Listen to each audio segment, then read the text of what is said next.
All right, perfect. Thanks. So today we are going to start with fundamentals of networking. So in CCNA, of course, we have a lot of detailed topics or advanced topics that we are going to cover: routing and switching and security and wireless. All these things will be covered. But of course, before we get into that, all these things actually build upon the basics of networking, where we need to understand how exactly different components work together. What are the different type of topologies, two tier, three tier, spine and leaf topologies? What do we mean by these things? The differences between different types of devices, and of course the addressing and the different networking models that we use. So when the networking concept was started, or when the networking was created, that time, of course, initially we did not have all the advanced devices that we have now. So the basic concept of networking is very similar to the human communication that we use. For example, if I want to enable communication between two devices, and by the way, networking, the definition of networking is enabling communication. That's exactly what it does. It enables communication between different devices. And if you can do that, you are actually performing the task of networking. So if you have, let's say, two devices, very simple example, we have computer number one and computer number two, and we want to enable communication between them. It means we need networking between them. So what are the components needed here for that? So the components that you need to enable two computers to communicate, or two devices to communicate, are the same components that you need for two person to communicate, or two human beings to communicate to each other. So what are the things that we need if we need to communicate? Let's say if we are meeting somewhere, you are meeting your friend and you want to talk to him and he wants to talk to you. So then what are the things that are needed? So first of all, if we see that two people at least are involved into communication, right? So you need at least two computers, and you need them to have the network operating system. That means the operating system which supports the networking module. So that's not an issue. All the operating system now currently which we are using, or for last 2-3 decades that we are using, that do support networking. So it is similar to two people are into the same room and they meet each other. So there has to be two people, not a single person. That's similar to having a network operating system, right? So that's the first thing you need to enable communication or have any kind of communication. Second thing is, let's say you meet your friend and you want to say something to him. So the first thing that comes to your mind, let's say you think, okay, hey, let's go for a coffee. You think this thought and you want to say this. So of course, the thought that comes into your mind needs to get out of your mouth, and the other person has to hear it. So he needs his ears. So we need the organs of speech, uh, mouth and ears, to actually get the data out of the system or get data into the system, right? Similarly, if the computer has some data, it needs to get out of the computer or needs to get into the computer. And for that, we need similar to mouth and ear, we need something. So we use a network interface, right? So the second thing that you need is the network interface. Excuse me. So network interface will be needed between these two computers. And for this, if we use the NIC cards, right? The NIC network interface cards, which generally have the TX and RX modules, transfer and receive modules. So if they are full duplex, that then they can send and receive data at the same time. Half duplex means that you can send or receive at any point of time. You cannot do both simultaneously, right? But we need network interface cards. So these cards could be connected to a wire, or it could be the wireless network interface card as well, like wireless antenna. But something is needed to get the data out of the system or get data into the system, right? Just like we have the mouth and ears, so that we can speak and we can listen. And that's how we actually consume data if somebody is speaking. So network interface is required, just like we need mouth and ear. And then let's say I have a thought, let's go for a coffee, and I say it. So now the data is out. But to travel, because when I'm speaking, I'm creating sound waves, and the sound waves need air to travel, right? Air is the medium for the sound waves to travel. It cannot travel into vacuum. So if you are in space and you are telling your friend, hey, let's go for coffee, unfortunately, he won't be able to hear. And also there are no coffee stations, or there are no coffee shops in this space, right? That's another issue. But anyway, the thing is that you need some kind of medium for your sound waves to travel. Similarly, when the data gets out of your computer or your device, it needs to travel to another computer, and you need some kind of media for that, right? So you need a media. Now this media can be either wired or wireless, right? Depending on which kind of network interface cards you're using, both side, it could be a wired communication or wireless communication. So let's say if we have a wire stretched out or a cable stretched out between these two computers, then that will actually play the role of the media. So when the data gets out, thanks to the network interface card, it can actually travel over the uh, medium. Just like we have air, that's how if I'm speaking something, you can listen to it if you are standing in front of me. So we need some kind of media for that purpose, right? So looks like that the circuit is complete, right? We have everything that we need. So two people are in the same room, and they have organs of speech, and there is air into the room. So if somebody says something, the other person will be able to hear it. So looks like networking is complete. But there's one crucial element which is still missing, and that is absolutely important. And that is something what we are going to learn throughout the CCNA course as well. Between two friends, it will be the common language. Now think about this. If one person is saying, hey, let's go for a coffee, and the other person doesn't understand English at all, so he would be able to hear the sound, something is coming, but it is not something he can understand. So it is not, he will not be able to comprehend what is being said, right? Because the language is not same. So you need to have the same language as well. So if I'm sending you something into a particular structure, the same structure should be understood by the receiving party to actually comprehend it and to act upon it, right? So in case of computers, the common language that we are talking about is done by using something called protocols. You need the same set of protocols, both sides, so that the sending party and the receiving party are on the same page that what kind of structure you are using, right? Now, if you think about language, what is language? So when we speak something, we from our diaphragm, from our throat, we actually create some sounds, and the tongue actually moves in a way, and your mouth moves in a way that it actually changes it or modulates it to make different kind of sounds. So you are just creating different structures, right? That's what you are doing.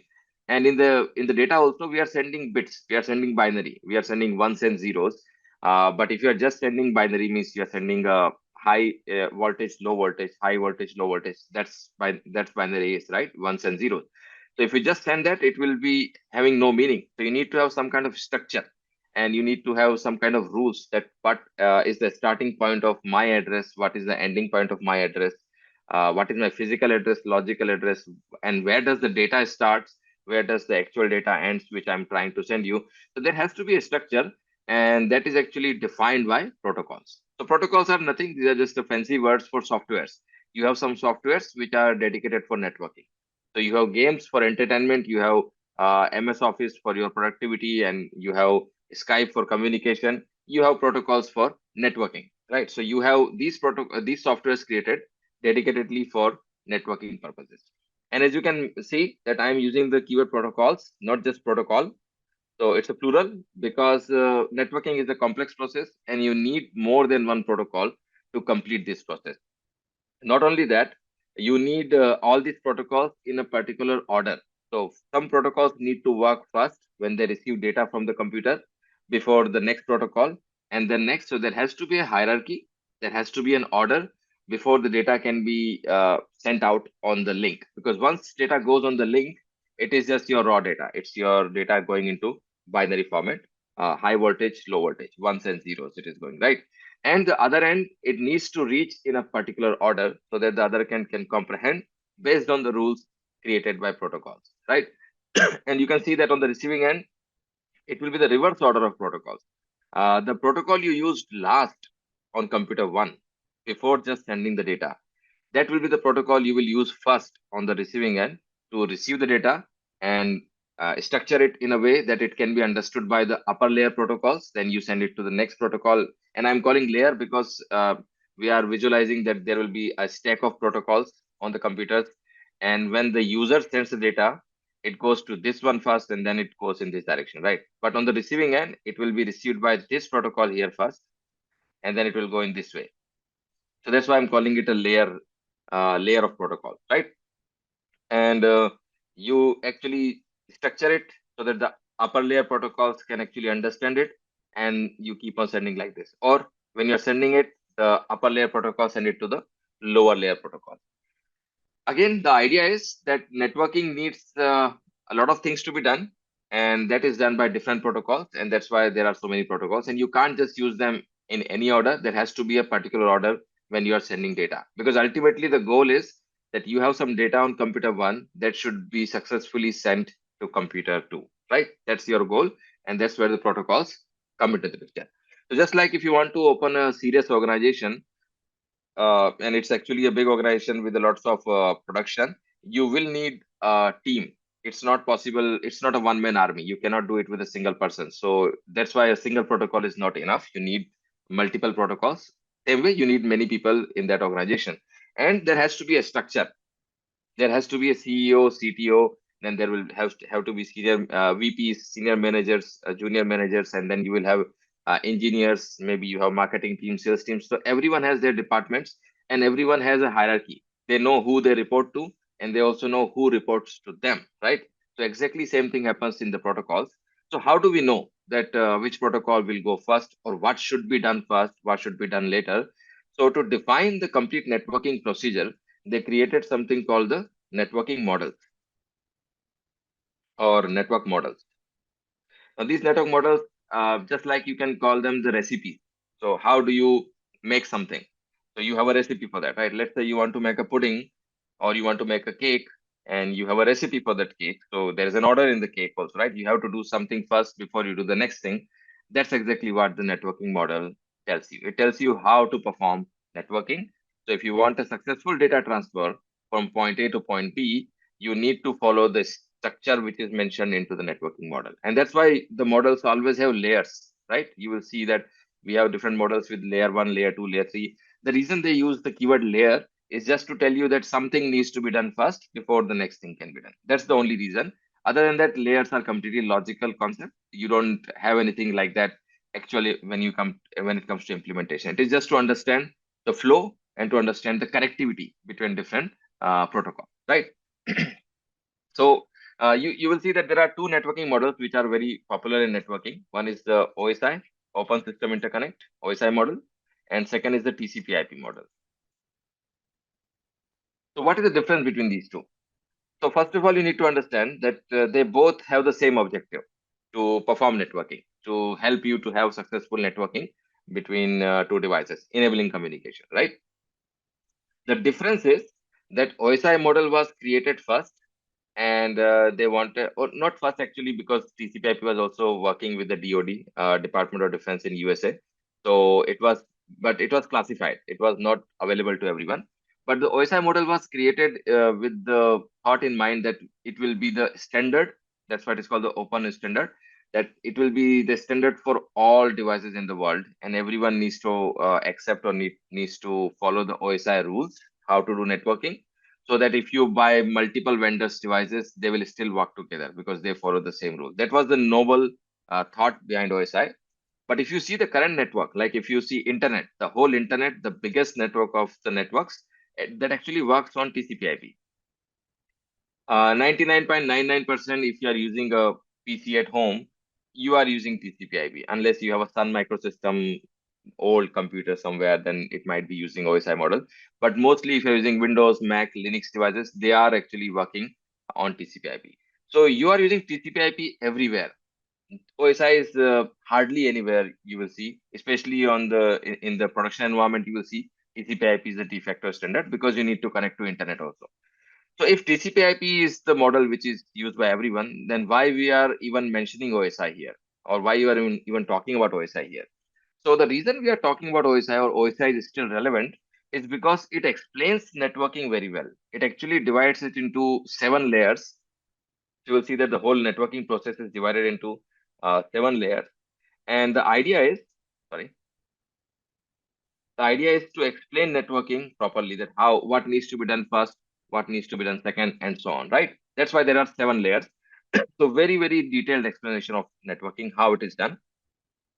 But the problem with OSI is that, of course, it is explaining you how the networking is done, just like you have a recipe for making cake. So it is telling you exactly the best way in the world to make how to make the best cake possible, the best testing cake. But the problem is the ingredients. that means the protocols it provides are not actually very easy or not as good as TCP/IP protocols. So when it says that, hey, you have to use to make the cake, you need to have some flour, you need to have some sugar, you need to have milk.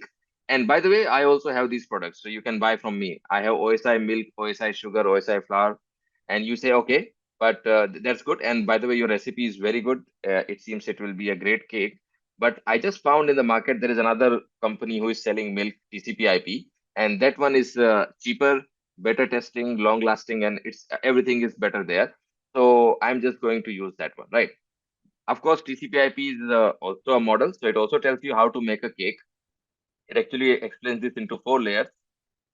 So not so detailed explanation as detailed explanation is OSI. So it is also telling you how to make the cake, but the problem is it's not such a good recipe. The better recipe is OSI. So you know the best combination would be to use the recipe explained by OSI, but use the ingredients from TCP/IP, right? So I will use OSI model recipe to net for networking, but when it comes to using the protocols for networking, I would better use TCP/IP protocol suite because the protocols that TCP/IP has are very efficient and better. And of course, these are the de facto standard now throughout the world. So that's the difference between OSI and TCP/IP model. And that's the reason why you will still see OSI model because we use it to explain networking or to reference devices. Like if I say router is a layer 3 device, router is a layer 3 device, switch is a layer 2 device. I don't even need to tell you that I am talking about OSI model. I am whenever I say any layer, when I reference to a layer to actually associate its working, how it's supposed to work, I am actually referencing to the OSI model, and not just me. Throughout the world, anybody mentioning layers, they are talking about OSI model. Until unless explicitly they tell you that I am talking about layer 2 of TCP/IP model, which is very rare. And for explanation or defining the terms, we don't actually use it, right? So that's why understanding OSI model is also important because then you have the understanding the differences between what needs to be done on every step of networking from start to finish. But then let's say OSI model layer 3 says your device should do this, your protocol should do this, do that. You use the protocol from TCP/IP model, right? All right. Having said that, why there are different layers? Because as I mentioned, there are different duties or different parts which protocols do, and defining the definition of the protocol on the layer makes it easy because you can have multiple protocols which perform the same thing. So you can categorize all of them into the same layer if they have the same duties. For example, when I say a doctor, so you know what is the duties or profession of a doctor. But if I say an oncologist or if I say a pediatrician, you know that okay, these are different types of doctors. They have different duties. I don't need to explain you what because you already know the definition of a pediatrician or oncologist or ENT doctor, right? You know the definition. So these ENT oncologists, these things are layers. They define the terms or they define the duties of that particular protocol. That's exactly what different layers are doing. So we have 7 layers in OSI. Let's talk about OSI model first. And again, if you want the detailed explanation, we do have the videos in the first week so that because in first week we don't have any practicals, we actually open few videos, some basic videos like what is OSI, TCP/IP topology. So you can definitely go through the first week videos for more details, but just to understand the basic idea, right? What OSI provides us. So it has 7 layers. And the reason it has 7 layers is that it wants to tell you that once a user uh, on this computer, for example, let's say we have a user and you can see very happy user. So this user is going to interact with the computer, and we know that the users don't interact with the computer directly. They interact with the application. Like the biggest application is operating system, and inside the operating system, you have different applications which you want to use. So you interact with an application, and the application actually has to send the data to the other side. So we have to take the data from the application when the networking starts, and the networking will end when the data can be successfully sent all the way to the same application on the other side, right? Same application on the other end. So app to app communication when it is possible, our networking will be done. So the OSI model should take the data from application on one side and should hand it over to the application on the other side. And what OSI does, it divides this compute operations into operation into 7 different layers. So it starts with application layer, and then it has presentation layer, then it has session layer, and transport, network, data link layer, and finally physical layer. And this is on the sending side, right? So this is your sending computer or transmitting computer. So sending side, you are going to hand over the data to the application layer, right? Application layer. And the layer numbers are actually in the reverse. So it is the layer number 7, 6, 5, 4, 3, 2, and 1. Right. So layer 3 is actually network layer. When I say router is a layer 3 device, it's a network layer device. So whatever the network layer defines the functions, the router should perform those functions, right? Similarly, when I say that Ethernet is a layer 2 protocol, data link protocol. So data link layer, whatever they define, what needs to be done, Ethernet should actually perform those things, and then it will be considered a data link layer protocol. And then it comes to the physical layer where you physically send the data out of your media, your cable or wireless network. So taking the data from application and sending it out on your physical link, between these two steps, there should be 7 different things need to be done, or 7 layers the data has to go through, right? And then, of course, on the receiving end, it will be reverse.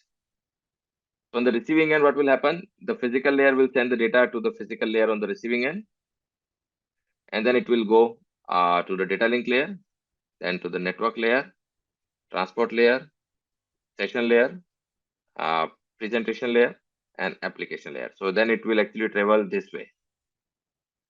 Sorry, it is going to travel this way here. So when we were sending it out, it was traveling this way in this direction. Now it is traveling into the reverse direction. So you just need to understand it once, that what is the duty of the layers, and then it will be the same duty both sides, whether it is sending data or receiving data, right?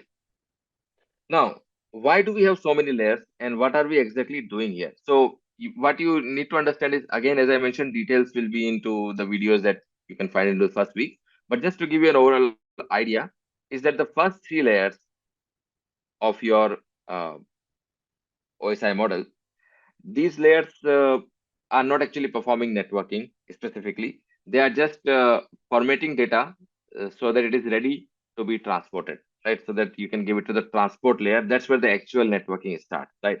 So when you think about CCNA, mostly or any kind of network administrator job, you will be dealing with the last 4 layers, because that's where the actual networking happens, the raw networking. Uh, the first 3 layers more relate to the operating system or the system administration, like if you are managing Windows servers, Linux servers, and most of the applications that you configure, like if you have a Windows server, you configure it as a DHCP server, DNS server, providing different services. You configure it as a web server. So these services all are defined on the application layer. So application layer actually defines the protocol which directly connects to the application and actually take the data from the application or provide the data to the application. So on the application layer, you will have different types of protocols depending on what kind of services do you want to provide in your network, right? For example, DHCP, Dynamic Host Configuration Protocol. That's an application layer protocol. Why? Because it is providing a service directly to the client which is providing IP addresses, right? Assigning IP addresses. DNS is a service which is for the clients translating or resolving names into IP addresses. Like when you go to a website www.google.com, you're actually connecting to an IP address, but you typed google.com. So somebody has to translate that google.com keyword into an IP address. That's exactly is what is done using application layer by DNS, domain naming system, or web server. Very popular again. When you go to a web browser like Google Chrome or Firefox or Microsoft Edge, and then you connect to one of the websites that you like, YouTube, LinkedIn, Karotul.com, you will see that you are connecting to a web server, and the web server will actually provide you the web page. But what is the protocol who is responsible to take your request and get you the page from there? So HTTP is used for that, Hypertext Transfer Protocol, or HTTPS, Hypertext Transfer Protocol, secure socket layer. So for encrypted purpose, right? So ultimately, you have different kind of applications, and there is a particular protocol for that purpose. So for different applications, there will be different protocols. We will talk about them throughout the CCNA, and we will see some of the important ones as well.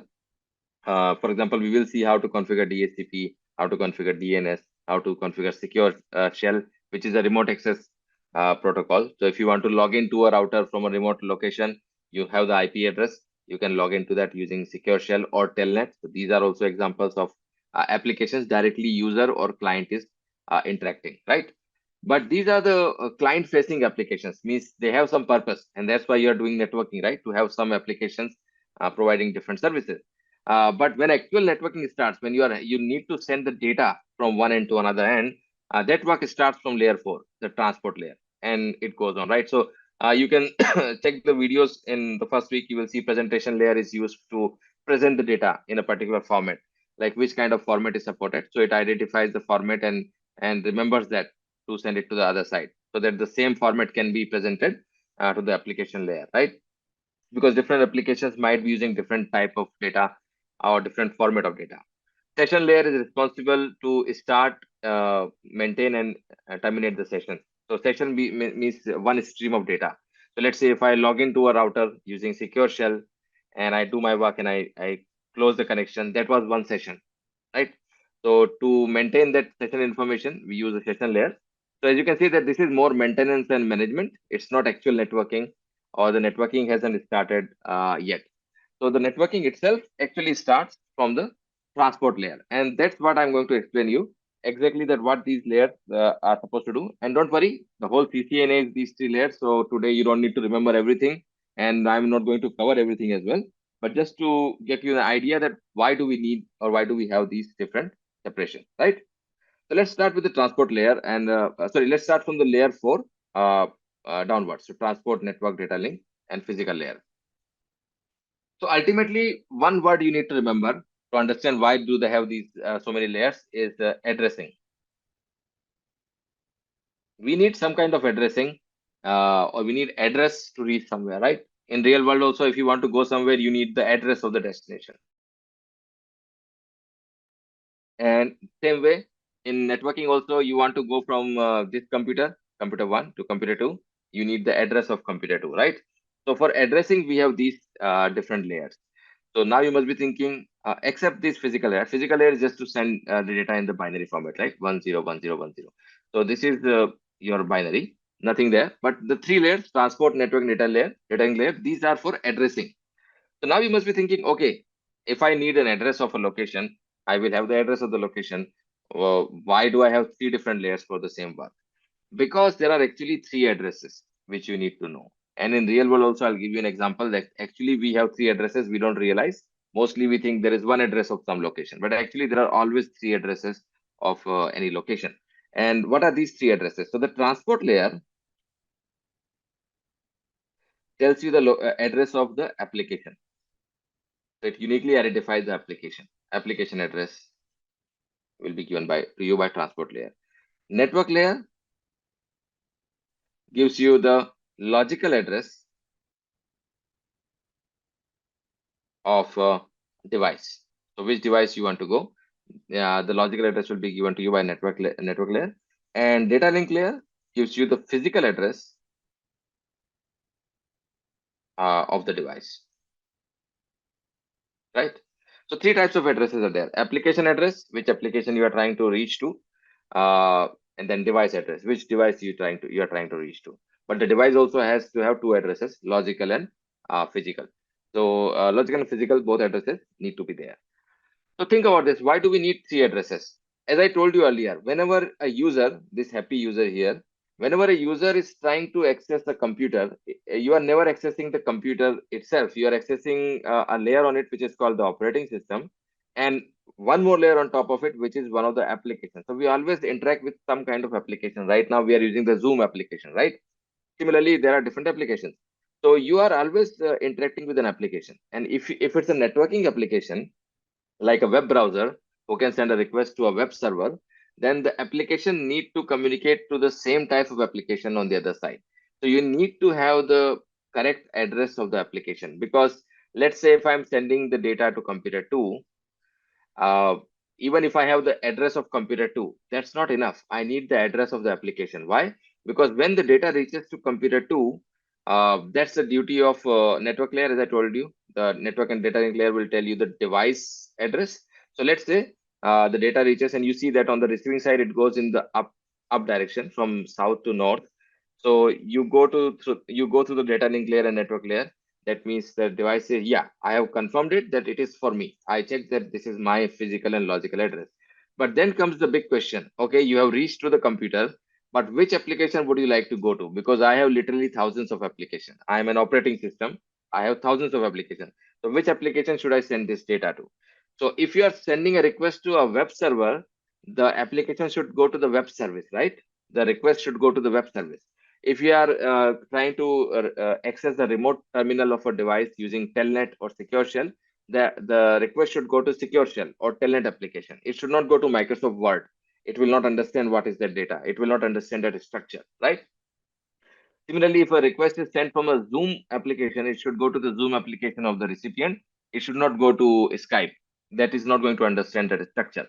So the computer will say, hey, thank you. You have sent me something and your data has successfully reached to the computer, but that's not enough. I need to know where do you want to go inside the computer, right? And that's why you need the application address. Think about this. Let's say you have a friend and he is visiting your city and he's staying in some hotel, let's say Marriott hotel, right? So he calls you up and he says, hey, I'm staying in Marriott hotel. If you want to meet, you can come by. So you say, great, I know where is the Marriott hotel. I know the device address. The Marriott hotel is the device, right? So I know the address of the hotel.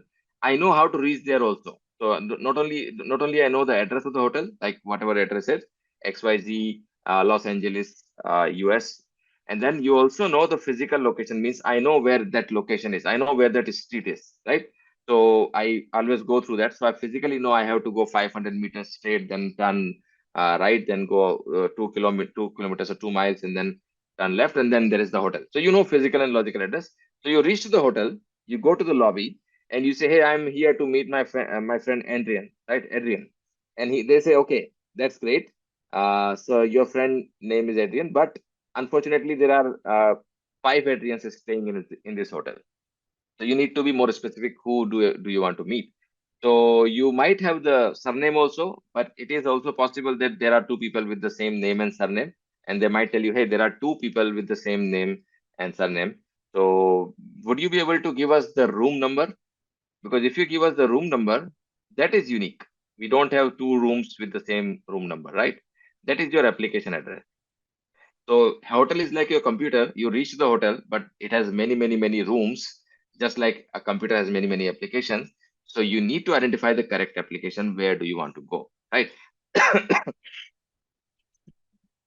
That's exactly what the transport layer does. Transport layer tells you the unique application address, right? So what do we have here in transport layer? So in the transport layer, the address that we have for every application is called the port number. So port number, not to be confused, not the physical port, like we say, okay, I have two ports on my PC or three ports on my switch. No, not that port. It's a logical port number, which is nothing but a unique number, just like a room number given to every application. Like when we think about Telnet, Telnet is an application layer protocol, right? Because it is here on the application layer. It is facing to the client and providing a service like remote access to the device. But this is an application, so need a unique address, just like every room needs a unique room number. So the transport layer will give you the unique application address for the application layer protocols. So Telnet is an application layer protocol, and it has a unique port number 23. Right. So you can see that a unique number is assigned to Telnet, and it uses TCP. So TCP is one of the transport layer protocol, transmission control protocol. On the other hand, if you are using secure shell, it is a unique port number 22. Again, it uses TCP. But if you are using DNS, domain naming system, to translate names to IP addresses, it uses port number 53, and it actually mostly work over UDP. It can work on TCP also, but it works on user datagram protocol. So you can see transport layer has different unique numbers for every application. But why there are two protocols on transport layer? Because ultimately the objective of transport layer is to transport data from application to application, right? Taking data from one application and identifying, okay, I'm getting data from SSH, so I should keep this information somewhere so that I can, on the other hand, I can tell to the same transport layer, hey, send the data to SSH, don't send it to Telnet, by identifying the number, right? So that's why on the transport layer, when you receive the data, let's say this is your data, you receive it from application layer, you format it and you create a session. You don't change anything in data in this part. But once it reaches to the transport layer, you are going to take this data and you are going to add something to this, which is called the transport header. So this is your data and this is your transport layer header. So you see, you add something extra to the received data. And this we call the header. We add a header which is called transport header. And this header will have the information about which application is sending you the data. For example, if SSH is sending me the data, I will put number 23 inside here. Sorry, number 22, TCP port number 22.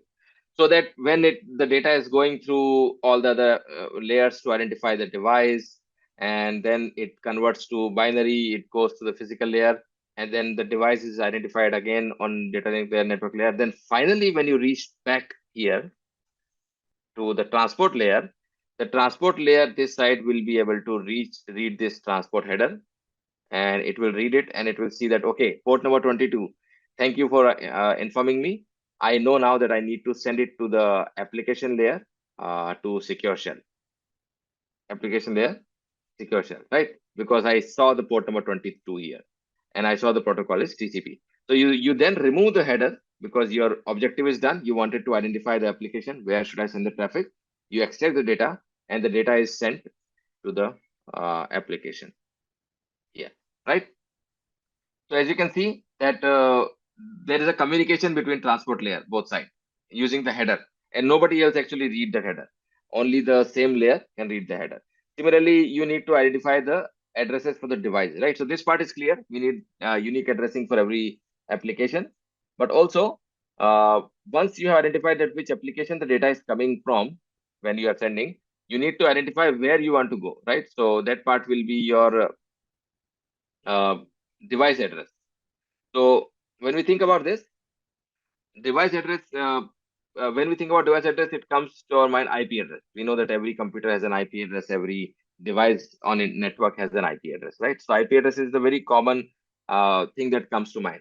But the thing is, IP address is a logical address. So yes, you do need a logical address, but you also need a physical address as well. Just like in real life, I will give you an example. But in computers, the physical address will depend on the layer 2 protocol that you are using.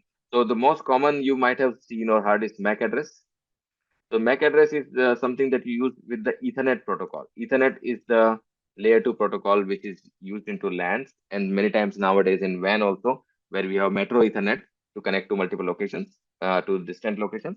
So if you're using Ethernet protocol, you're going to use the MAC address as the physical address, but then it can change depending on different types of addresses. For example, if you're using frame relay, which is one of the WAN technologies, then the layer 2 address that you use is called DLCI, data link connection identifier. So it doesn't matter what naming convention is used. Ultimately, the idea is to identify the physical location of a device. So IP addresses are logical addresses, and MAC addresses are the physical addresses. That's what you need to remember for CCNA. In CCNA, we don't have frame relay or anything else. So we just remember IP and MAC, that should be sufficient. But the concept is, or the question is, you might be thinking right now, why do we need two addresses? In real life, I just need one address. When my friend called me and told me that to come to this Marriott hotel, I just checked on internet the Marriott hotel address and I found some address like XYZ Street and Los Angeles, USA, whatever, right? So I got this address and that should be enough, right? But no, that's not enough. That's your logical address. Why? Because look at the address carefully. What is USA?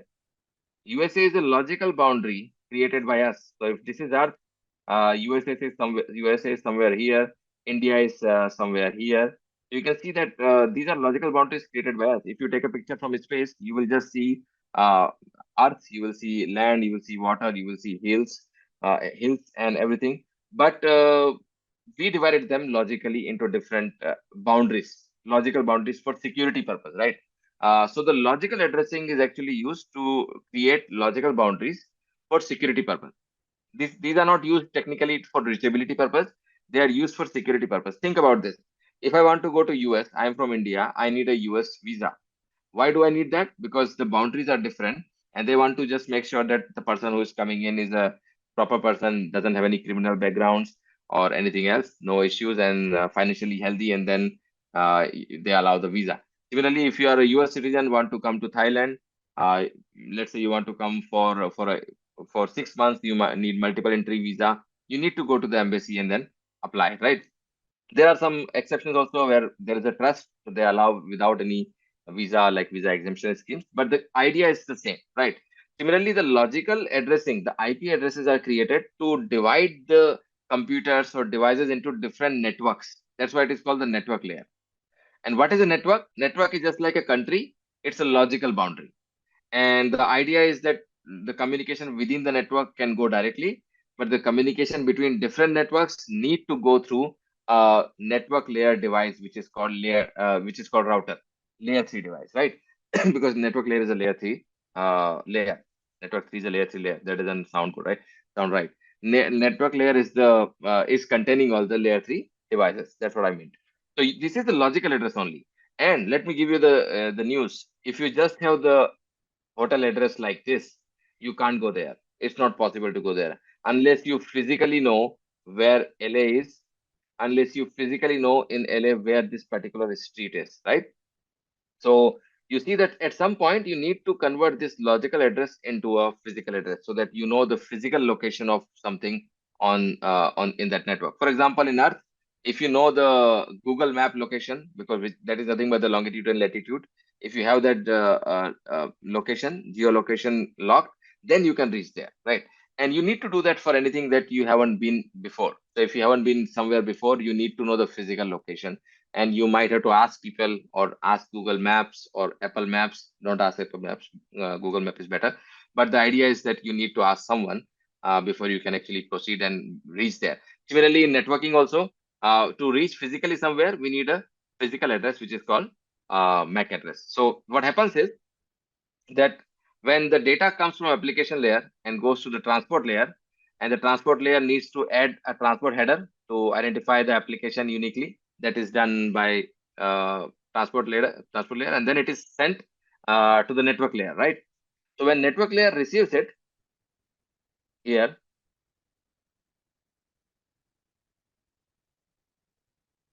let me just clean it up a little bit.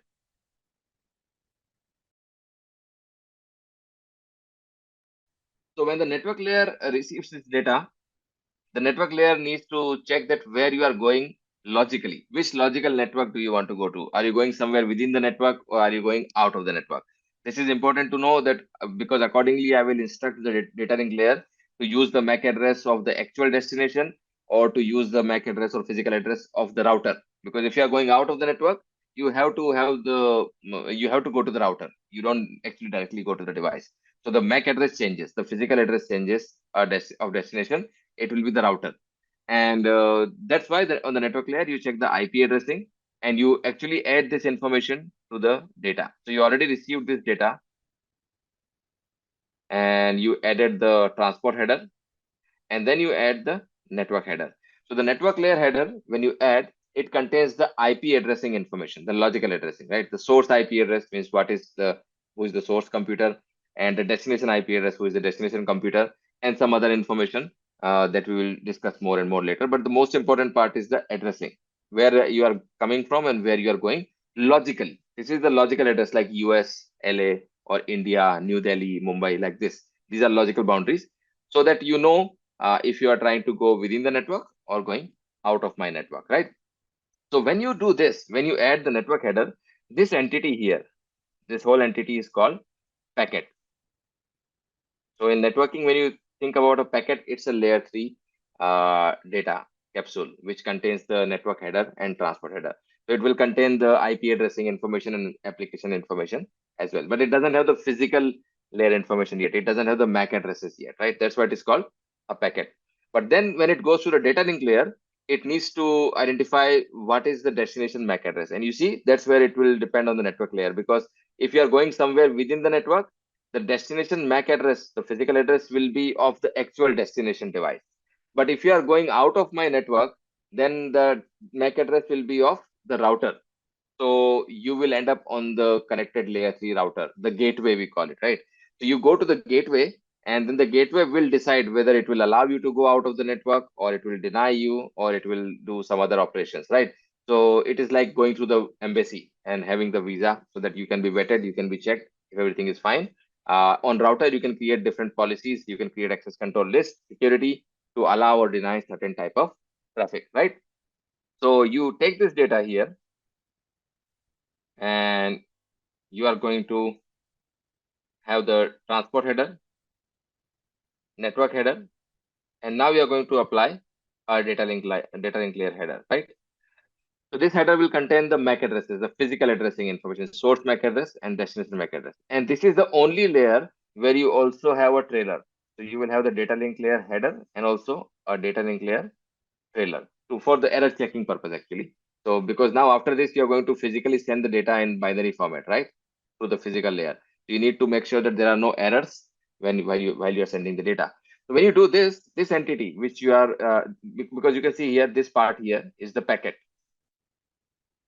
So you are encapsulating the packet into the data link layer header and trailer. So this whole entity is called a frame.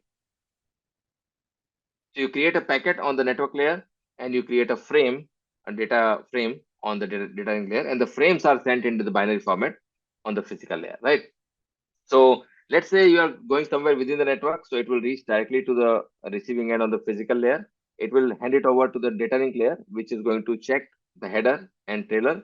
The trailer is checked for any errors into the frame, error detection. And if there are no errors, then you will check if the destination MAC address matches to your MAC address. If it is destined to you, yes, then you are going to remove these headers, extract the packet, and send it to the network layer. When the packet goes to network layer, same thing, you will check, is it destined to me?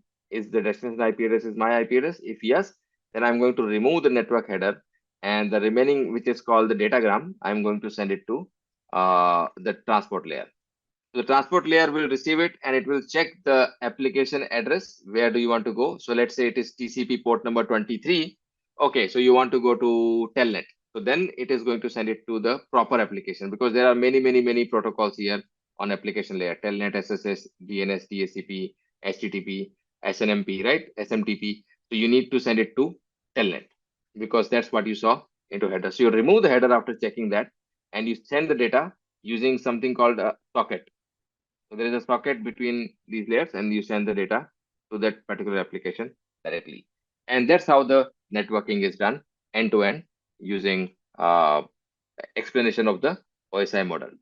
And you already must have noticed, right? I'm using the layers from OSI model, but when I told you the examples like Telnet, Secure Shell, HTTP, or TCP, UDP, IP, MAC, all these protocols, or Ethernet, for example, all these protocols are actually from TCP/IP module or TCP/IP protocol. So I'm using examples from TCP/IP, but using the explanation or the layer information from OSI model, which is very important here, right? So that way, end-to-end communication is possible using different types of addresses. Again, we use three types of addresses. We use port numbers on transport layer or layer 4, where we use TCP or UDP protocols for this purpose. And these are to uniquely identify the application, like a room number in a hotel. So you have a unique room number inside the hotel. But how do you reach to the hotel? So you have a logical address, which is actually done by IP addressing. So the IP addresses are the logical addresses which are defined by layer 3 or network layer. And then you have the MAC address, which is the physical address, because ultimately you need the physical location, the coordinates, the longitude, latitude, to actually reach somewhere, right? So that's your done on the layer 2 or data link layer. So once you have these addresses, if you know where is the device and what application in that device you need to go to, that's it. That's your networking. And that's why we have three different layers for this, right? By the way, what is the difference between TCP or UDP? Because we are always saying two things on the layer 4, right? So TCP is the reliable one, and UDP is unreliable. Reliable, so it is slightly slower, and this is unreliable, so this is slightly faster. Why? Because it becomes reliable thanks to the acknowledgement. So whenever you send some data over TCP protocol, you will always receive an acknowledgement that yes, I have received the data. So you know that your data has reached to the other end. On the other hand, in UDP, you have no acknowledgement. So when you are sending data, you just send it and you don't care if it reaches to the other end or not. You just start sending the next and next and next set of data. You don't care about acknowledgement. You don't stop. But in TCP, you send a set of data. There is a limit which is called window size. And after sending that set of data, you are going to stop and you will wait for the acknowledgement. If the acknowledgement comes, then you will send the next set of data. If the acknowledgement doesn't arrive, then you are going to resend the original set of data. So that's why it is highly reliable. But of course, because you are stopping, you are waiting, it is slightly slower comparing to unreliable one. So when should you use TCP or UDP? We actually don't use it. It depends on the application layer protocols, right? Which application you are using. Different applications have different objectives. Based on that, they use reliable or unreliable delivery. For example, if you are doing a file transfer using FTP protocol, file transfer protocol. So this is generally large files, many gigabit files you are transferring. So you want to make sure you don't lose anything from the file because you can't transfer the whole file in a single time, in a single go. You will break it into multiple smaller parts and you will start sending them one by one. So you don't want to lose any part of the file, otherwise the file will be unreadable. So you need to use reliable delivery for that. That's why FTP uses TCP because it doesn't want to lose anything. If something is lost, no acknowledgement, I will resend it. I will be slightly slower in transferring, but I need reliability. On the other hand, think about a voice call.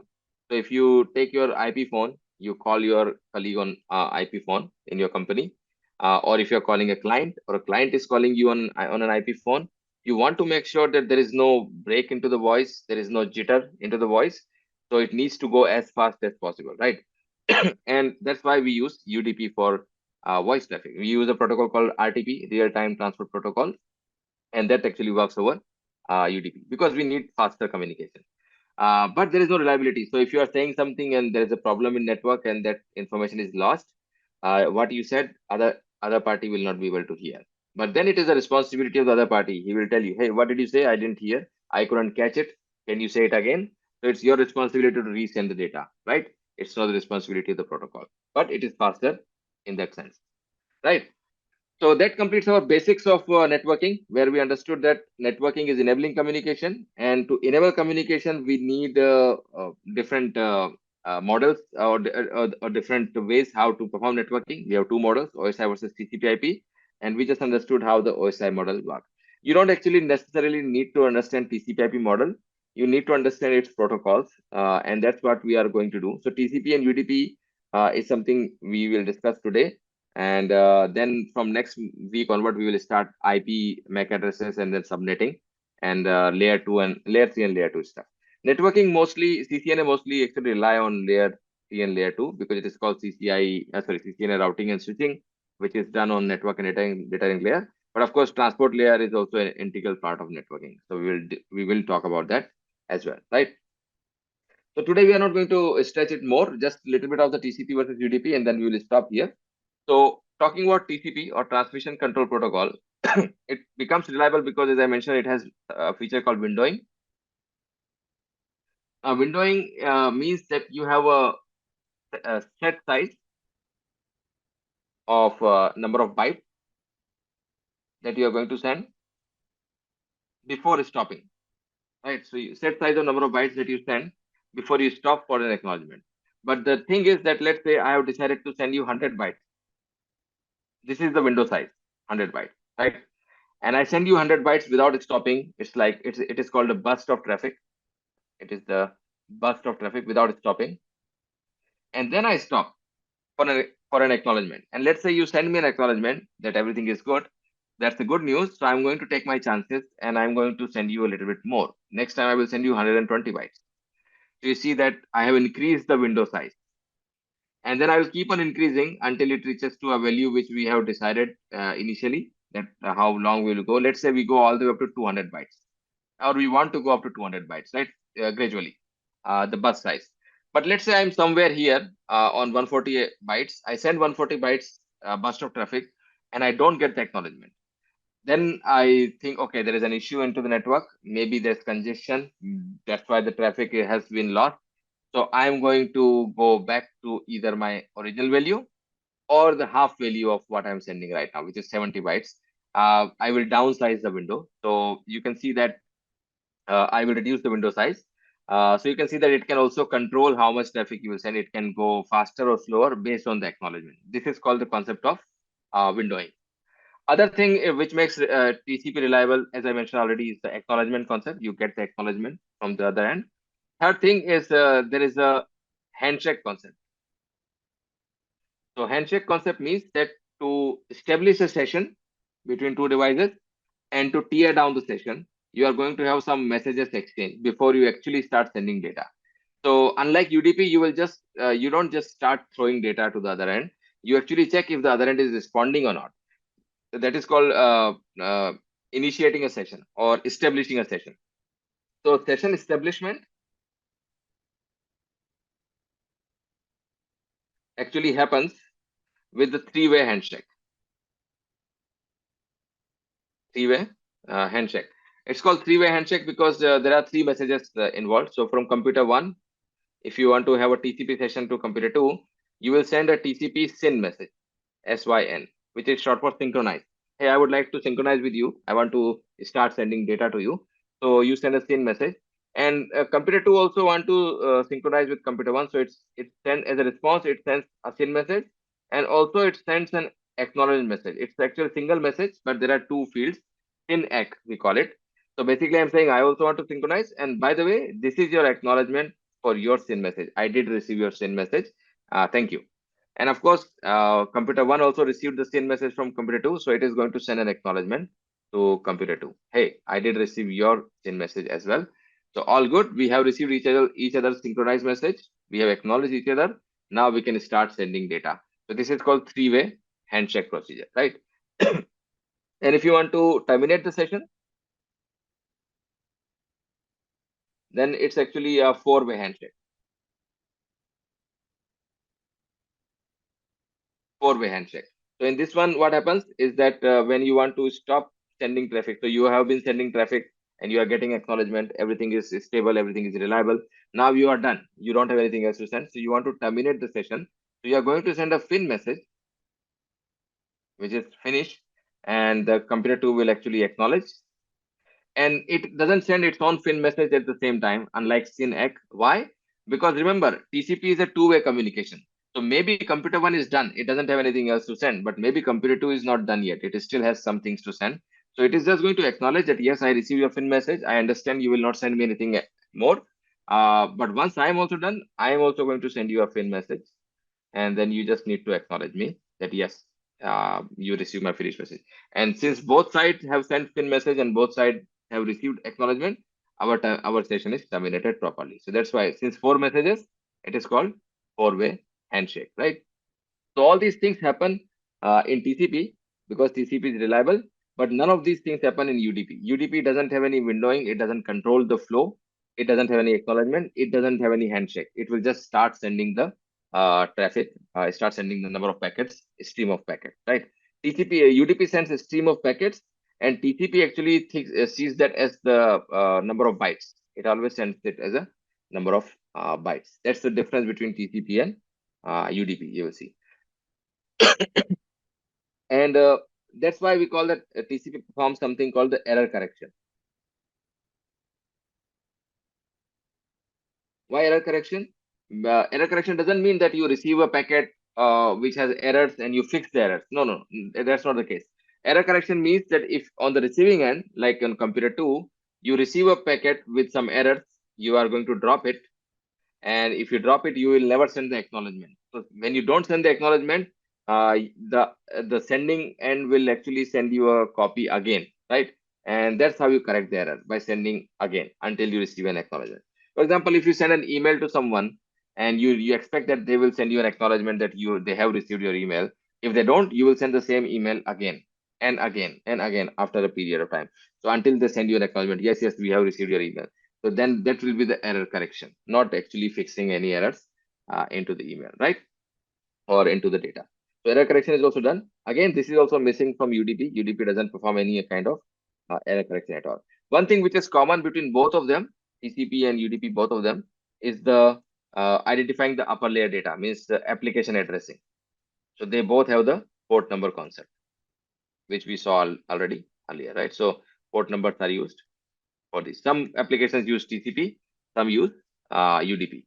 So some of the common ones that you should remember for CCNA, I would say, is as I already mentioned, secure shell, which actually works on the TCP port number 22, telnet, which works on TCP port number 23, and SMTP, simple mail transfer protocol for emailing, also over TCP port number 25, and we have DNS, which actually can work on TCP or UDP both, but generally implementation is over UDP, port number 53, and DHCP works over UDP, port number 67 and 68. So 67 from client to server, 68 to server to client.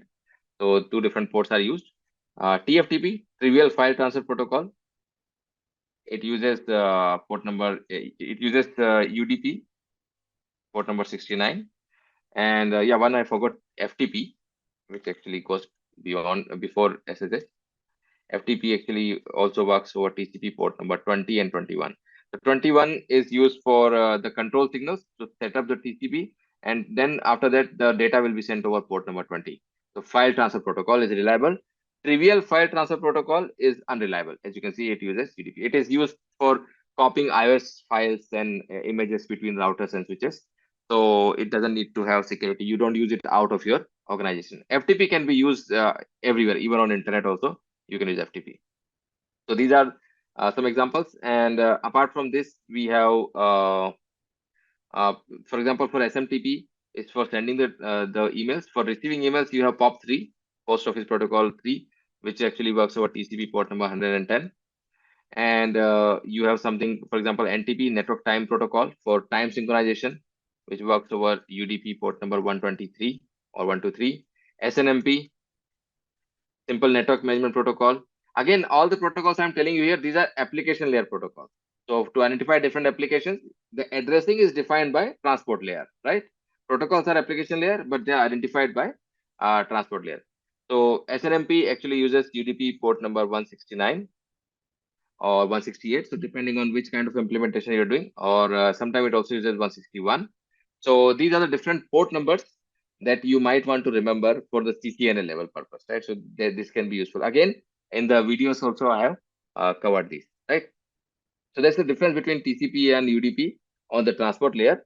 So that's it for today. We will actually go through the network layer, which is IP addressing and subnetting, starting from next week, right? So let me stop sharing and I will allow you guys to unmute now in case if you have any questions.